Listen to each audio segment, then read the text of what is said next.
പൂച്ചയ്ക്ക് ആര് മണി കെട്ടും? ഒരു പഴയ വീടിന്റെ തട്ടിന്റെ മുകളിൽ എലികളെക്കൊണ്ട് നിറഞ്ഞു. രാത്രിയായാൽ എലികളുടെ ശല്യം സഹിക്കാതെ വീട്ടുകാർ ഒരു പൂച്ചയെ വളർത്താൻ തീരുമാനിച്ചു. ആ പൂച്ച നല്ല മിടുക്കനായിരുന്നു.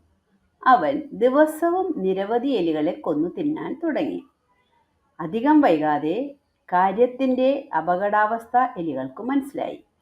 ഈ പോക്ക് പോയാൽ തങ്ങളുടെ കുടുംബം നാമാവശേഷമാകും എന്ന് എലികൾ മനസ്സിലാക്കി. അങ്ങനെ നമ്മുടെ എലികൾ ഒരു യോഗം വിളിച്ചുകൂട്ടി. നമ്മൾ സംസാരിച്ചിരുന്നു സമയം പാഴാക്കാതെ എന്തെങ്കിലും ഒരു വിദ്യ കണ്ടുപിടിക്കൂ. പലരും പല അഭിപ്രായങ്ങളും പറഞ്ഞെങ്കിലും ഒന്നും തന്നെ ആർക്കും സ്വീകാര്യമായില്ല. അവരിൽ തലമുതിർന്ന ഒരു കാരണവർ പറഞ്ഞു, നമ്മൾ സംസാരിച്ചിരുന്നു സമയം പാഴാക്കാതെ എന്തെങ്കിലും ഒരു വിദ്യ കണ്ടുപിടിക്കൂ. കിട്ടി, എനിക്ക് ഒരു നല്ല വിദ്യ കിട്ടി. നിങ്ങൾ അത് നടപ്പാക്കാൻ തയ്യാറാണെങ്കിൽ ഞാൻ ഒരു ആശയം പറയാം. പാത്തും പതുങ്ങിയുമാണല്ലോ പൂച്ച നമ്മെ ഉപദ്രവിക്കുന്നത്. പൂച്ചയുടെ കഴുത്തിൽ ഒരു മണി കെട്ടുകയാണെങ്കിൽ അവൻ അടുത്തു വരുമ്പോൾ അത് കിലുങ്ങുന്ന ശബ്ദം കേട്ട് നമുക്ക് ആ സമയത്ത് അവിടെ നിന്ന് ഓടി ഒളിക്കാമല്ലോ.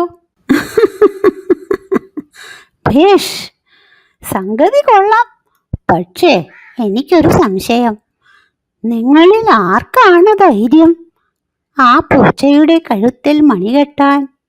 എല്ലാവരും പരസ്പരം നോക്കിയെങ്കിലും ആരും മുന്നോട്ട് വന്നില്ല. ഇത് കേട്ടതും ഓരോരുത്തരും തല താഴ്ത്തി അവരുടെ സ്ഥാനത്തേക്ക് മടങ്ങി. ഇതിൽ നിന്ന് എന്ത് ഗുണപാഠമാണ് നമ്മൾ മനസ്സിലാക്കേണ്ടത്? അസാധ്യമായ പരിഹാരങ്ങൾ നിർദ്ദേശിക്കുക വളരെ എളുപ്പമാണ്. അവ പ്രാവർത്തികമാക്കുന്നതിലാണ് കഴിവ്.